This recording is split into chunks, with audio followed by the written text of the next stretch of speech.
Kaum Tionghoa itu banyak seringkali mendapatkan diskriminasi atau dibenci sama kaum Bumiputra gitu. Mengenai masalah anti Cina di Indonesia ya, saya pribadi sebagai putra asli kelahiran Indonesia tentu prihatin. Saya merasa sepenuhnya adalah bangsa Indonesia. Benar, saya benar. tidak suka dicina-cinakan ya. Benar. Kalau mau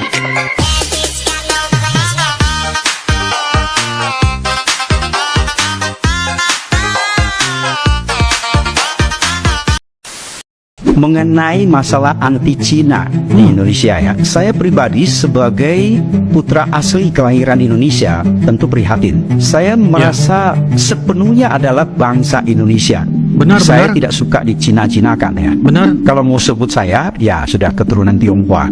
Keturunan Memang Tionghoa. itu apa adanya. Tetapi ada sikap bahkan kampanye anti Cina yang Anti-Cina. efeknya membuat orang Tionghoa Indonesia terdampak juga. Ini menyedihkan ya. Kita tahu bahwa di dunia ini ada dua kutub sekarang, antara China, Tiongkok dengan Amerika Serikat. Oke. Mereka bersaing dengan kepentingan politik dan ekonominya. Terus kenapa kita yang tidak terlibat terbawa-bawa? Terbawa-bawa. Dan kenapa kaum anti Tiongkok ini menjadikan Tionghoa Indonesia jadi korban? Kita ini kan Indonesia, sudah berabad-abad ribuan tahun di bumi Nusantara. Jika mau cek sejarah dan mau jujur, orang Tionghoa sudah ada di sini, bahkan membentuk negara ini di Nusantara ini. Dan boleh dikatakan semua suku bangsa di Indonesia ini kebanyakan pun sudah mempunyai darah campuran keturunan Tionghoa. Jadi kalau sampai ini dimasalahkan, ini sungguh menyedihkan. Cobalah kita sadar bahwa nasionalisme Indonesia jangan dibawa-bawa oleh Jangan dibawa-bawa. pihak-pihak yang bermain politik mengadu domba kita. Kita Indonesia kok. Kenapa seorang Anne Avante tidak pernah berhenti mencintai Indonesia padahal waktu Wah. itu rumah habis dibakar massa karena kerusuhan rasial? Ya, pada saat itu juga Mami dalam keadaan sakit kanker. Dan ada satu hal yang mendasar dalam diri saya, Oke. bahwa apapun yang terjadi dalam setiap kehidupan manusia itu atas izin Tuhan. Oke. Tuhan mengizinkan semuanya terjadi, dan saya tidak mau dibalut rasa sakit itu gitu. Sehingga ketika kejadian itu terjadi, pasti sebagai seorang anak ada perasaan kenapa? Apa aku Cina gitu ya. Tetapi setelah bergulir waktu, saya merasa bahwa tidak perlu saya marah pada siapapun juga gitu. Oke. Bahkan saya mencintai Indonesia sampai saat ini dengan putih. Saya tidak pernah abu-abu, cinta saya pada Indonesia putih. Karena kita perlu diuji untuk membuktikan bahwa aku cinta padamu Indonesiaku. Benar-benar guys. Luar biasa guys. Tetap Jadi cinta makna Indonesia. reruntuhan rumah yang dibakar karena kebencian rasial itu, bagaimana itu bisa menjadi tiang kekuatan seorang Anne Avante? Ya, saya harus berdiri di atasnya. Oke.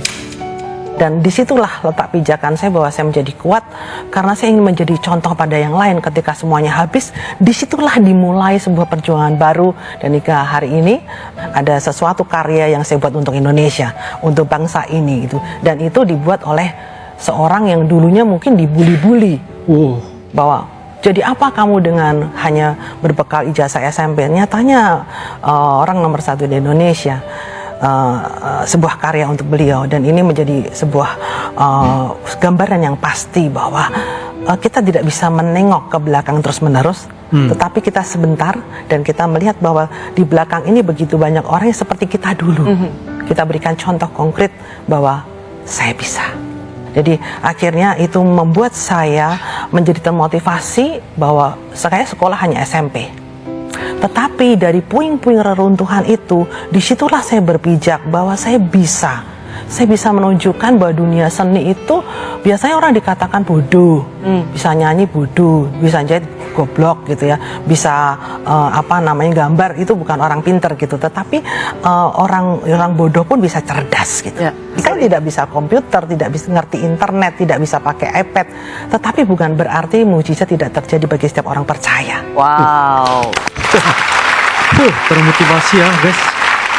Luar biasa. Kenapa orang Cina di Indonesia itu Oke. kebanyakan sukses-sukses? Saya nggak Oh. bilang saya sudah sukses ya, tapi kebanyakan orang-orang Cina di Indonesia itu sukses. Nah, Sukses. sebenarnya saya dari kecil itu belajar banget bahwa orang Cina percaya akan 3 prinsip ini. Mereka 3 prinsip. percaya kekayaan tidak akan bertahan selama 7 turunan. Artinya Oh. ketika mereka membuat suatu bisnis, kerajaan bisnis yang pada saat ini besar, tidak Oke. bisa dipertahankan sampai 7 turunan. Makanya mereka itu selalu menyisihkan uangnya untuk ditaruh di instrumen investasi. Karena mereka percaya ketika mereka itu invest, suatu saat kerajaan bisnisnya mereka gagal, anak-anaknya mereka itu hidupnya masih bisa terjamin lewat instrumen investasinya mereka. Dan kemudian yang kedua, mereka percaya akan hoki. Kita tahu semuanya, 90% kejadian saat ini itu dihasilkan oleh hokinya kita. 10% itu adalah kerja kerasnya kita. Tapi gimana cara memperbesar hokinya itu dengan memperbanyak peluang? Dan kalian ketika memperbanyak peluang itu harus banyak bekerja. Makanya mereka itu bekerja keras supaya mendapatkan lebih banyak hoki yang Lebih akhirnya banyak bisa hoki. dapat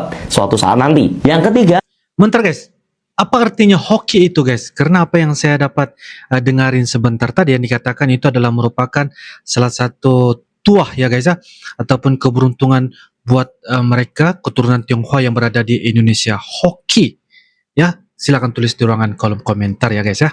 mereka percaya melihat sekali lebih baik daripada mendengar ratusan kali. Melakukan sekali lebih baik daripada melihat ratusan kali. Jadi Oke. kalian sadar gak sih, orang Cina di Indonesia itu banyak banget tanpa pendidikan yang tinggi sekalipun mereka bisa sukses, mereka bisa bikin bisnis yang bagus walaupun tanpa mengerti tentang marketing, branding, dan lain-lain. Mereka fokusnya apa? Melakukan dulu. Pikir masalahnya itu ke depan. Yang penting dilakukan dulu, masalah ke dulu. depannya diselesaikan di depannya juga. Jadi mereka terus berusaha sampai akhirnya mereka bisa sukses. Menurut kalian prinsip-prinsip apa lagi yang kalian pelajarin dari orang lain? Kalian coba ngobrol di kolom komen. Susahnya jadi orang keturunan Tionghoa yang tinggal di Indonesia. Jujur Oke. nih, jujur. Gue sebagai orang keturunan asli Tionghoa bener-bener gak ada campuran. Kakek nenek gue dari nyokap dan bokap itu lahir dan besar di Tionghoa, merantau ke Indonesia. Gue sih merasanya di generasi gue gak kerasa sih rasismenya. Walaupun kerasa tuh minor banget lah, gak sampai mempengaruhi kehidupan sehari-hari gue. Berapa tahun lalu gue kuliah di universitas yang nyampur gitu, banyak keturunan Tionghoa juga, banyak keturunan asli Indonesia. Kalau main secara ngegeng, emang masih misah. Biasanya keturunan Tionghoa sama keturunan Tionghoa, keturunan asli Indonesia sama keturunan asli Indonesia. Tapi menurut gue itu wajar. Lu pun kalau misalnya orang Indonesia keluar negeri, lu akan main sama orang Indonesia. Terus Iya, iya. orang luar negeri juga main sama daerah negara asal. Tapi kalau untuk secara ngobrol, secara main, gue sama sekali nggak ngerasa dibeda-bedain. Gue pun Oke. juga ngebedain mereka. Kayak ngelihatnya ya cuma manusia aja gitu. Iya, Dan iya. bahkan saking deketnya kita bisa saling kata-kataan satu sama lain, tapi konteksnya bercanda ya. Iya, Mereka iya. bisa ngatain Cina lo, sipit lo, bener-bener bercanda ya, nggak ada yang masuk ke hati gitu. Kita cuma ketawa-tawa aja. Dan bahkan sebenarnya konteksnya lebih kayak ngesarkasin orang yang suka ngomong kayak gitu. Gue di kantor juga gue minoritas keturunan Tionghoa, banyakan keturunan asli Indo, tapi mereka bener-bener biasa aja gitu sama gue.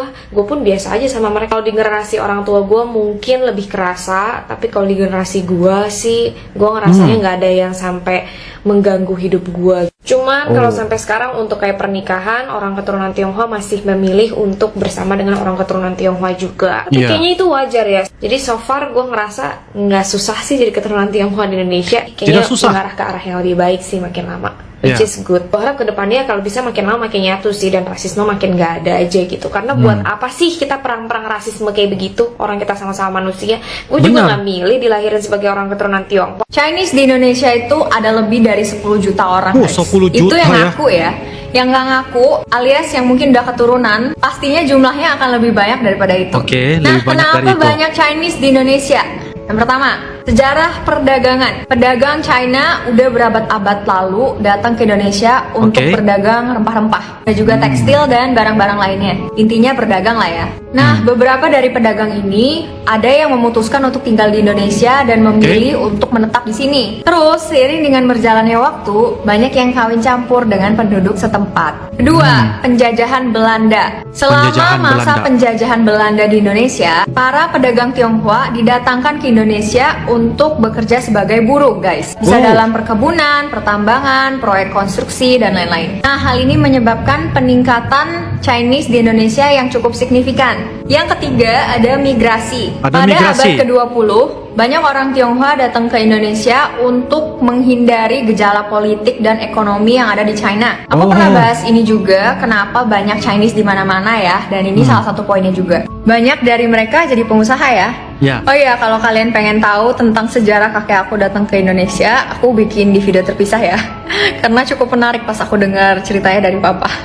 Karena kamu Cina, kamu tuh bisa dibakar warung kamu gitu kan. Tapi kalau Bakar kamu warung. tinggalnya di Glodok, tinggalnya Bisa dibakar tokonya. bisa dibakar kan Ya. tokonya. Saya tuh nggak Cina, diteriakin gitu saya tinggal bilang, gue nggak Cina, tapi rasanya gimana kalau lo Cina gitu loh. Di bayangan saya tuh, ini kan jahat banget.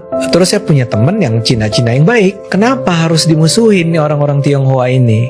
Sampai akhirnya orang nggak merasa nggak boleh bilang kata Cina diganti dengan Tionghoa. Ya kan? Buat saya tuh It's silly. It's silly, right? It's silly. Ya, ya. Makanya ketika ada seorang pejabat yang ngomong, ini adalah era kemenangan pribumi. I hate that. Maksud lo apa pribumi? Saya bisa sebut teman-teman Cina saya yang jauh lebih pribumi dari kamu gitu. Oke. Penduduk Tionghoa itu hanya 4,5%, tapi menguasai ekonomi lebih 50%. Cindo menguasai 50% ekonomi Indonesia. Mari kita bahas. Beberapa Oke. waktu lalu, Pak Yusuf Kala sempat menyatakan hal kontroversial ini. Kita nggak tahu sih dari mana angka 50% ini, tapi ada satu hal yang pasti, kita nggak bisa membantah. Bisnis-bisnis Cindo ini menjadi salah satu yang memicu dan mendorong perekonomian Indonesia. Ini disebabkan karena dulu Cindo dibatasin dalam partisipasi di pemerintahan. Jadinya bisnis adalah mata pencarian utama. Kemajuan perekonomian Indonesia ini menjadi salah satu sumber pendapatan pajak bagi pemerintah Indonesia. Jadi bisa dibilang kalau salah satu sumber pajak terbesar itu dibayar oleh pengusaha Cindo. Ini artinya Cindo menjadi salah satu penyumbang terbesar dalam pembangunan untuk membantu negara, khususnya dalam menjalankan fungsi jaminan sosial. Tapi yang paling penting adalah kita harus sadar, Cindo itu juga bagian dari Indonesia. Walaupun cuma 5% dari total penduduk Indonesia, tapi bagian kecil ini juga ikut menjalankan roda ekonomi Indonesia. Nggak ada kata mereka, adanya adalah kita. Karena kita semua ini sama-sama lahir, sama-sama ingin yang terbaik untuk Indonesia, dan bahkan bahasa ibu kita sama, yaitu bahasa Indonesia. Kita ini sekarang ada dalam satu perahu yang sama-sama ingin berlayar menjadi satu negara besar bernama Republik Indonesia. Sebagai sesama Indonesia, ada baiknya kita belajar dari satu dengan yang lain, dan kita sama-sama membangun negara ini, baik dari sektor ekonomi maupun sektor-sektor lainnya. Keren guys. Jadi kenapa sih orang-orang Tionghoa atau Cindo itu kok pada milih Prabowo? Emang nggak trauma dengan kerusuhan 98? Ini balik lagi berdasarkan papiku yang memang udah ngelewatin masa pemerintahan dari Soekarno sampai Jokowi ya. Ya guys, kaum Tionghoa sama Cindo tuh beda ya. Papiku tuh bisa dibilang kaum Tionghoa karena lahirnya di Cina. Jadi sangat-sangat merasakan ya guys, semua segala kerusuhan dan kerasisan itu berasa banget. Jadi karena udah pernah ngelewatin segala macam kerusuhan dan kesulitan dari zamannya Soekarno sampai sekarang, aku tuh jadi kayak seorang pengamat politik. Biasanya sih orang-orang tua yang aku temui ya, yang udah dari melewati zaman-zaman itu tuh jadi pengamat politik yang kayak ngerti tentang alurnya gitu loh, dan kayak bisa memprediksi akan kemana larinya. Kita-kita ini anak-anak muda ini ya kan didoktrin sama orang tua ya. Terus setiap hari kan kita bakalan diajak ngobrol gitu loh tentang politik segala macam. Dan biasanya tuh papiku dari zaman-zaman dulu setiap dia memprediksi akan ada kesulitan ekonomi atau kerusuhan atau segala macam, itu selalu tepat karena bisa membaca dari pengalaman gitu kan. Tapi pas era Jokowi itu banyak yang meleset. Jadi udah memprediksi bakal kerusuhan ternyata enggak, memprediksi bakalan kesulitan ekonomi ternyata enggak gitu. Nah dari situ jadi papiku tuh kayak suka banget sama Jokowi gitu loh. Jadi kayak setiap hari kita tuh kalau ketemu papi tuh bakalan ngomongin Jokowi gitu. Ngefans berat lah sama Jokowi dan kinerjanya gitu. Baik lagi tentang kerusuhan 98, jadi kalau orang-orang tua zaman dulu kan ngikutin berita segala macam, jadi mereka tuh tahu kalau misalnya Prabowo itu yang dari dulu berseberangan sama Soeharto. Dia bukan karena dia menantunya, terus dia ngikut-ngikut aja. Karena kalau misalnya dia ngikut-ngikut aja, dia nggak mungkin dipaksa untuk cerai sama istrinya. Dan saat itu tuh Prabowo adalah prajurit, jadi kalau prajurit itu pasti ngikut apa kata atasan. Jadi kalau dibilang dia dalangnya nggak mungkin, karena dia tuh bawahan banget, jadi dalangnya tuh ya atasannya. Nah that's why makanya kalau dari kita ini nggak masalah kalau Prabowo mau jadi presiden. Nah cuma uniknya kalau menurut papiku, menurut pengamatan dia, Prabowo akan mungkin menjabat 2-3 tahun, sisanya akan diteruskan sama Gibran, terus nanti Gibran akan jadi presiden, terus mungkin jadi presiden lagi, jadi kayak ibaratnya memerintah 3 periode. Tapi balik lagi, gantung kinerja dia dan kita kaum muda yang akan melihat gitu. Kalau menurut papiku, dia gak masalah gitu. Yang penting mereka akan melanjutkan kinerjanya Jokowi dan akan sebagus Jokowi atau enggak. Karena yang pasti enggak nomor 1. Nomor 1 tuh lebih sering cenderung kerasis gitu dan bawa agama. Jadi kayak kita gak suka. Tapi kenapa nggak nomor 3? Kalau nomor 3 mungkin karena PDIP gitu. Kayak kalau misalnya dia menang lagi, PDIP bakalan menguasai Indonesia lagi. Dan belum tentu si nomor 3 ini bisa setegas Pak Jokowi. Basically tentang itu aja sih. Ya itu dia buat kalian yang penasaran. Kenapa ya Kang ya, kaum Tionghoa itu banyak seringkali mendapatkan diskriminasi atau dibenci sama kaum Bumi Putra gitu. Atau bahkan pendiri Republik pertama di Indonesia juga kan sebenarnya Cina. Itu akhirnya memunculkan apa? Memunculkan mitos babi ngepet. Jadi babi ngepet tuh dari situ sebenarnya. Dari mana Kang? Dari Cina. Ketika orang Jawa ngelihat orang Cina dalam kondisi yang seperti itu, ini lebih kaya, ini lebih miskin dan sebagainya, maka mereka mulai memunculkan rasa tidak simpati gitu. Ini tanah gue, mereka pendatang, kenapa dia yang kaya, gue yang mesti miskin gitu. Framing Muslim teroris, cari aja yang paling jenggotan gitu, kayak gini kan. Ya, kan bisa di framing karena ada jenggotnya sama gitu. Nah, yang Cina itu gampang banget untuk di frame. Ya terlalu gampang sih kalau kita lihat ya Kang ya. Akan nggak usah ngaku Cina juga udah ketahuan. Karena teman-teman saya banyak juga Kang yang pribumi, jadi saya juga bingung. Saya pada saat itu tuh masuk kampus pengennya ngambil shift yang isinya tuh nggak Cina semua Kang. Jadi siang saya ngambilnya Kang, karena kalau siang itu isinya pribumi semua. Karena saya pengen ngeblend aja sih Kang. Oh gitu. Karena bosan temenan sama Cina mulu gitu. Di sekolah Cina, di mana Cina gitu kan. Kontroversi, toleransi. Jangan disingkat ya? Iya, jangan disingkat. Oke guys, demikianlah sebentar tadi beberapa video kompilasi dari sumber TikTok yang mana kita bisa mengetahui dan juga mendapatkan satu informasi yang bagi saya sangat-sangat baik guys ya.